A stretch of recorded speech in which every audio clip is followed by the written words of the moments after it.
Hi, my name is Keely Severson, and I am a licensed acupuncturist and herbalist, and I specialize in treating toxic mold exposure.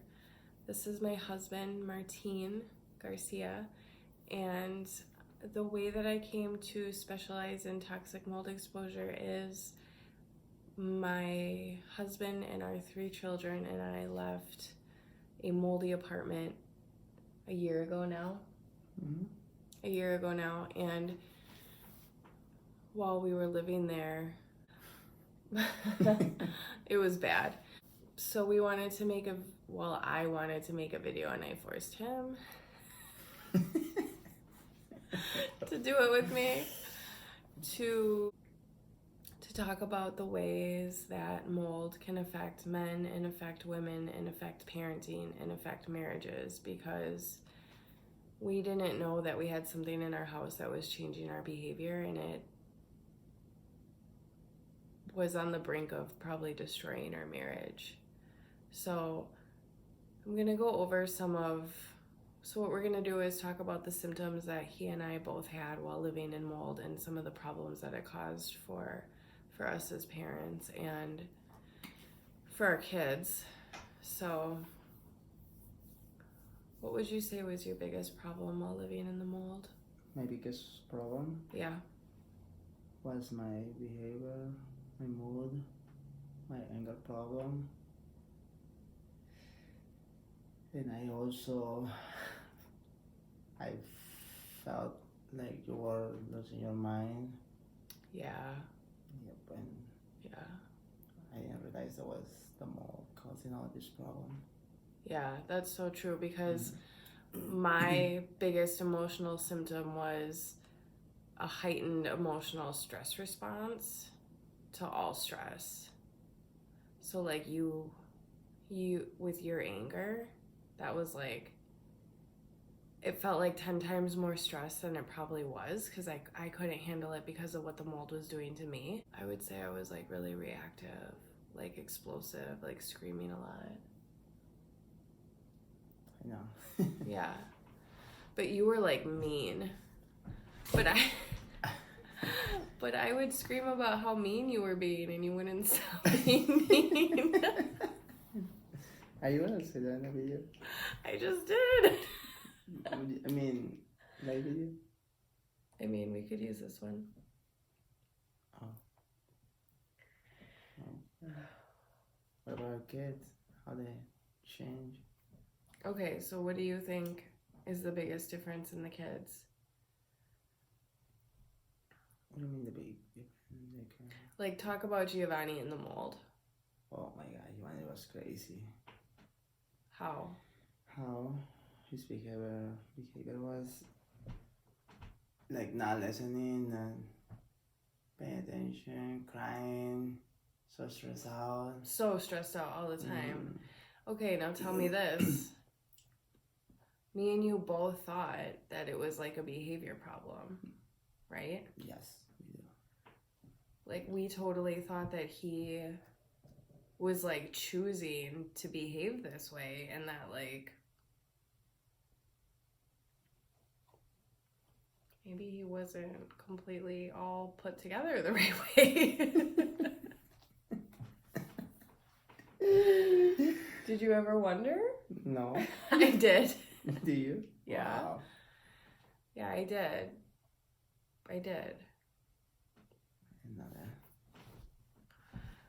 Well, every conversation with both you and Giovanni during that time felt like a bomb exploding in the house, because I couldn't ask you to be nicer or do anything different. Like, everything I said to you made you so angry, right? Right. So I couldn't ask you to not yell at Giovanni about his stress, because you would get more mad at anything that I asked of you, right? And then I would get so upset that you'd get angry that I would start to get that, like, what you thought was crazy, right? So we were like doing this thing back and forth to each other, but we were both totally whacked out because of the mold, but we didn't know it was there. Yeah, but I was looking for it the whole time we were living there, you know. That's so weird that you say that. So he says that he's like looking for it the whole time we were there. The whole time we were there? Okay, so we moved in this moldy apartment February 2014, and we moved out a year ago this month. Okay, so you were looking for mold the whole time? Yes. Wow. Why? What made you feel like you wanted to look for mold the whole time? Because I could smell it, but I never found it before. Because there was that cabinet in the kitchen that always smelled gross. Mm-hmm. So where we found our mold was... Under the sink? Well, under the floor under the sink. It wasn't just under the sink. Remember you pulled out the floor?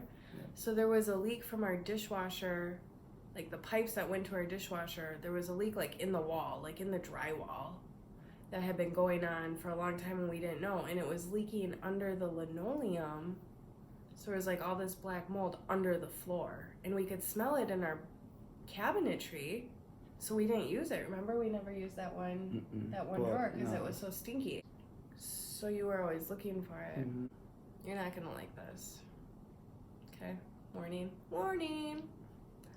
Okay, we talked about this once, like a week ago, kind of having a conversation about what this did to us, what this did to our marriage. And I flat out asked him, like, did you feel like you hated me when we lived in the mall? And they say yes. Because he treated me like he hated me. Because they thought you were getting crazy. And you were a jerk. That's why I was crazy. Well, that and all the mold. Yeah. But that's the part that I really wanted to highlight, is that a year ago, that's really what we thought of each other. He, honest to God, thought that I was crazy, and I, honest to God, thought that he was crazy. What I thought about you, I don't know if I even told you this. Oh, I think I did tell you this. So the last couple months living in the mold apartment, I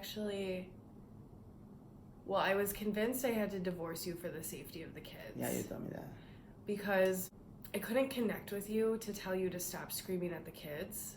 And I felt like they were gonna grow up to be like that if I didn't stop. And I couldn't let that happen, right? But the other thing is, I also thought that you, like, totally... See, I must have been starting to get a little paranoid at the end. Remember when you were paranoid all the time? Mm-hmm. That was his other symptom, is he was, like, paranoid all the time. Do you remember when you were, like, checking your eyes? Oh, yes. He would be, like, checking his eyes because he thought something was, like, growing in his eye, but there was nothing there. But he was losing his vision from the mold. My vision, my brain, my everything.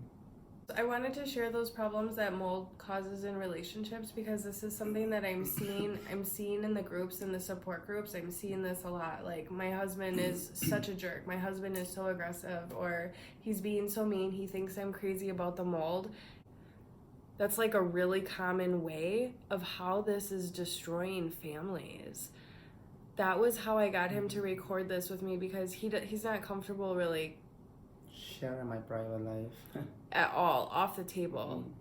But when I told him, I'm seeing a lot of posts on the support groups about, like, women that are going through exactly what they went through and their husbands don't believe them. So I was thinking, if we could tell our story, and if just one couple was like, holy crap, that's exactly what's happening to us right now, like, maybe it could save a marriage. Maybe it could save how some kids are being treated, because maybe you think that your kids have discipline problems, or maybe you think that your wife is crazy, or maybe you think your husband is a total aggressive psycho, and he's not. He's just moldy. Right? 100%. But even after we moved out of the mold, it was still like a process of coming back to ourselves. Like, a year later, we're just now, like, we just had the talk, like, last week. Like, yeah, I for sure hated you in the mold. A year later, right?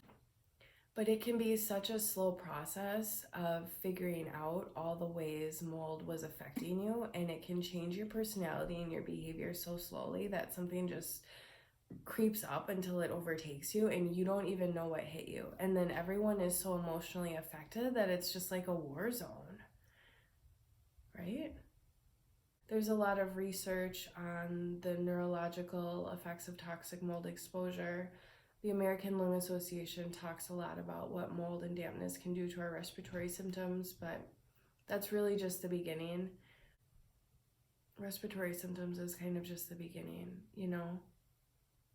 Asthma and sinus infections to start is nothing compared to watching your life fall apart with the people that you love. You know, I think that's why the kids had ear infections all the time in that apartment. Think so? Yeah, I do.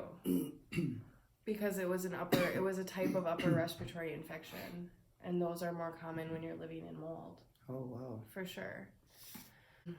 Neuropsychiatric symptoms such as anxiety and depression and rage and heightened stress response, they are neuropsychiatric symptoms of toxic mold exposure. And if you know that you have mold and you are having a marriage problem or a relationship problem with people that you love, the most important thing that I want you to know is that yes, mold is the problem. No, your people aren't crazy. They're all being affected by a neurotoxin. 2, you have to stop the food source of the neurotoxin so the mold stops growing. 3, you need to clean it out of the air. But please know if you have water damage, building materials inside of your home, you need to consider either like a really probably high-end air technology or an expensive remediation. And the goal of this video is really for us to connect with other partners who are maybe on the brink of divorce or maybe thinking each other is crazy, and letting you know that you're not crazy and it's not you. Do you still hate me? Not anymore. Not anymore. No. When did you stop hating me? How many months before we were here in our new place? I feel like right away change. You were still a jerk for a while. Still, no way. Well, Remember we started calling you Moldy Martine when you would be meaner?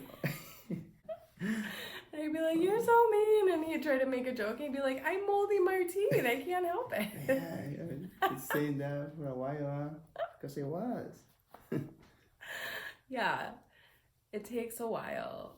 It takes a while to be out of it, to see how all the dust settles, you know?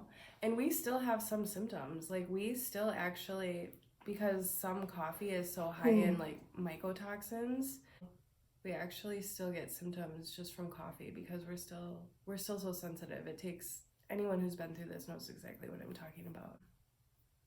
I'm here for any questions or to support in any way that we can. I started noticing a lot of the weird symptoms that I've been seeing basically through the toxic mold exposure. So I started screening patients and asking about visible mold growth, moisture problems, growing up in a damp basement, and I would say 80 to 90% of my patients with chronic illnesses I'm connecting through their verification of illness. So really what I want more than anything is to tell the truth about all the ways that this could be affecting your health and you don't know. And what I found throughout my life, I'll be 37 in April, and I counted back 21 years total of toxic mold exposure.